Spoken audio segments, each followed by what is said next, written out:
வணக்க நண்பர்களே! இன்னைக்கு நாம திருமலையில உள்ள ராஜராஜ சோழனுடைய பாடல் கல்வெட்டு ஒண்ணு பார்க்க போறோம். அதாவது மாமன்னர் ராஜராஜ சோழனுடைய பாடல் கல்வெட்டு.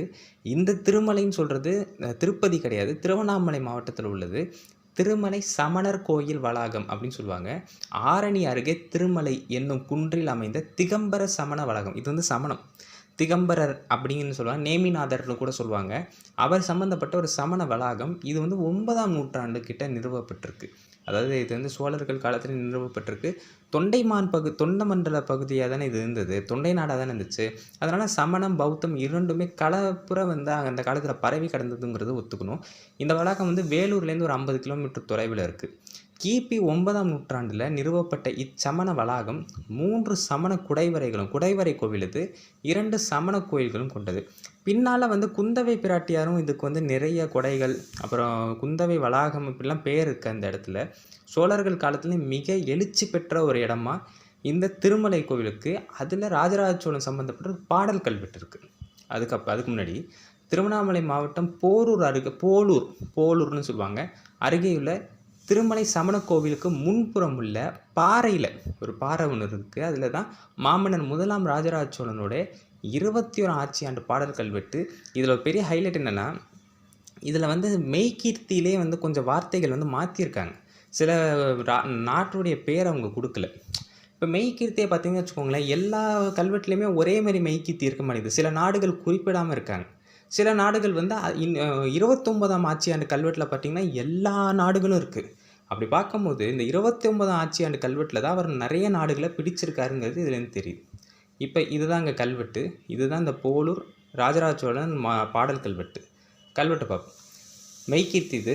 ஸ்வஸ்தி ஸ்ரீ திருமகள் போல பெருநில செல்வியும் தனக்கே விரியமை பூண்டமை மணக்கொள்ள காந்தலுச்சாலை களமறுத்தொருளி வழக்கம் போல் வேங்கை நாடும் கங்கப்பாடியும் நுளம்பப்பாடியும் தடிகைப்பாடியும் குடமலை நாடும் கொல்லமும் கலிங்கமும் எண்டிசை புகழ்தர வீல மண்டலமும், ஈழத்தை தான் அப்படி சொல்கிறாங்க, ஈழ மண்டலமும். இங்கே வந்து பார்த்திங்கன்னா 2 நாடுகளை குறிப்பில்லை. ரெட்டப்பாடி ஏழரை இலக்கத்தை குறிப்பிடல. அதேமாரி பார்த்திங்கன்னா இதை குறிப்பில்லை. முன்னீர் பழந்தீவு பன்னிராயம் சொல்கிற மாலத்தீவையும் குறிப்பில்லை. திண்டிரல் வென்றி தண்டார் கொண்ட தன்னெழில் ஊழியுள் எல்லா யாண்டும் தொழுதெல விளங்கும் யாண்டே. இந்த இடத்துல செலியறைன்னு கொடுக்கறது போல் செலுங்கரைன்னு கொடுத்துருக்காங்க. அது வந்து கொஞ்சம் குழப்பமாக இருக்குது. இங்கே வந்து செலியறைன்னு கொடுக்கல, செலுங்கரை. தேசுக்கோள் ஸ்ரீ கோவிராஜராஜ கேசரி பன்மரான ராஜராஜ தேவருக்கு யாண்டுன்னு கொடுத்துருக்காங்க. செலுங்கர்னாலும் பாண்டியன் தான் அர்த்தம். 21 21வது அலை புரியும் பொன்னி ஆருடைய சோழன். ராஜராஜ சோழனுக்கு பெயர் பாருங்க, பொன்னி ஆருடைய சோழன். அதான் பொன்னியின் செல்வன்லாம் சொல்கிறது. பொன்னி ஆருடைய சோழன் அருள்மொழிக்கு ஆண்டு 21வதென்று கலை புரியும் மதி நிபுணன் வெண்கிலான் கனி சக்கரம் மறு புற்சூரியன்றன் நாமத்தால் வாமநிலை நிற்றக்கும் கலிஞ்சிட்டு நீமிர் வைகைன்னா வைகைன்னு அர்த்தம். வைகை மலைக்கு நீடுழி இருமருங்கும் நெல் விளைய கண்டான் குலை புரியும் படை அரைசர்னா அரசர் கொண்டாடும் பாதன் குணவீர முனிவன் குளிர் வெய்கை கோவை அப்படின்னு கொடுத்துருக்காங்க. இதில் வந்து அருண்மொழி தான் கொடுத்துருக்காங்க. அருள்மொழி எல்லாம் ஒன்று தான்.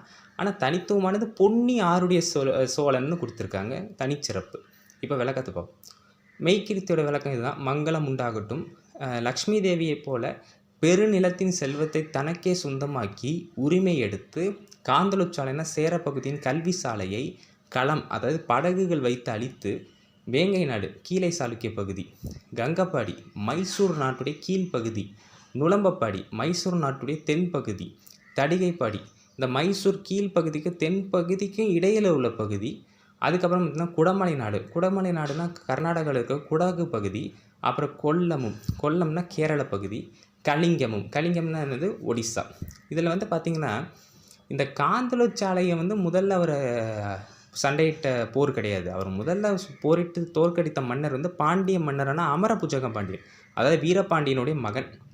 சரி, முரட்டுத்தன்மையும் அழகும் நிறைந்த ஈழ மண்டலத்தையும் நான் கொடுத்துருக்கேன் ரெட்டப்பாடி ஏழரை இலக்கம். ஆனால் வந்து இந்த கல்வெட்டு மெய்கீர்த்தியில் இல்லை. ரெட்டப்பாடி ஏழரை இலக்கங்கிறது பம்பாயின் தென்பகுதி மற்றும் கர்நாடக பகுதி. முன்னீர் பழந்தீவு 12000னா என்னதுன்னா மாலத்தீவு. ஆகிய பகுதிகளை தன் பெரும் படை மூலம் வென்று அனைத்து வளங்களையும் திறன்மிக்க வெற்றிகளை அடையக்கூடிய படைகளை கொண்ட அவர் ராஜராஜ சோழன் வாழ்நாளில் எல்லா ஆண்டும் அவரை வணங்கக்கூடிய ஆண்டே. இவ்வளோ பெரிய படைகளை வைத்து எல்லா நாடையும் அவர் ஜெயிச்சு வளங்களையும் கைப்பற்றக்கூடிய ஆற்றல் கொண்ட அவரை எல்லா நாளும் நம்ம வணங்கலாம், எல்லா வருஷத்துலேயும் எல்லா நாள்லேயும் அவரை வணங்கலான்னு சொல்லி செலியரை, அதாவது பாண்டியரை ஒளிக்குன்ற செய்த அவரை செய்ய வைத்த கோராஜகேசரியோடைய 21 ஆட்சி ஆண்டு, அதாவது 1005ஆம் ஆண்டு. இப்போ கல்வெட்டுடைய விஷயத்துக்கு வரும்.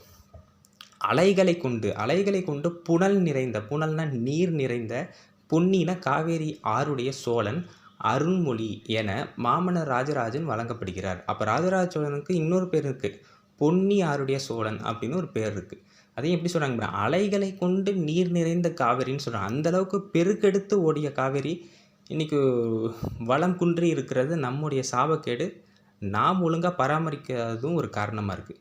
அவருடைய 21வது ஆட்சி ஆண்டில் படையரசர்கள் அனைவரும் கொண்டாடும் பாதங்களையுடைய வைகை மலை தலைவன். அப்போ இந்த வைகை மலை தலைவன் குறிப்பிடும் போதே இவர் ஏதோ ஒரு படைத்தளபதியாக இருந்திருக்கணும். அவர் பேர் என்னென்னா குணவீர மாமுனிவன் பேர். இவர் என்ன செய்கிறாருன்னா, மிகச்சிறந்த கலை பண்டித நிபுணர், ஏதோ கலைகளில் சிறந்த ஒரு ஆசிரியர் மாதிரி இருக்கிற ஒருத்தர் பேர் என்னென்னா வெண்கிலான் கனிச்சக்கர மறு பொற்சூரியன் அப்படின்னு ஒருத்தர். அவருடைய பெயரில் ஒரு மதகுனா ரெகுலேட்டர் மாதிரி ஒன்று வைத்து ஒன்றினை செய்து கரை புரண்டு ஓடும் வைகை ஆற்றை கொண்ட வைகை மலையின் இருபுறமும் நெல் விளைய செய்தார். வைகை ஆற்றுக்கு நடுவில் ஒரு மதகு ஒன்று ரெடி பண்ணி அந்த மதகுக்கு 2 பக்கமும் நெல் விளையிற மாதிரி செய்து அந்த மதகுக்கு வெண்கிலான் கனிச்சக்கர மறு பொற்சூரியன்னு பேர் வைக்கிறார். யார்? இந்த குணவீர மாமுனிவன்கிற வைகை மலை தலைவன். ஏன் அப்படி வைகை மலை தலைவன் சொல்கிறாங்கன்னா, அப்போ சோழ நாட்டுக்கு கட்டுப்பட்டு பாண்டிய நாடு இருந்த காரணத்தினால வைகை நதியும் அவங்களோட கட்டுப்பாட்டுக்குள்ளே தானே இருக்குது. அதனால் இந்த மாதிரி குறிப்பிடுறாங்க. இது ஒரு மிகச்சிறந்த பாடல் கல்வெட்டு. வாழ்க மாமன்னர் ராஜராஜ சோழனின் புகழ். வழக்கம் போல் சொல்கிறது தான், ராஜராஜ சோழன் சைவன், ஹிந்து அல்ல. இந்த தகவல் எல்லாரும் பகிருங்க. நன்றி, வணக்கம்.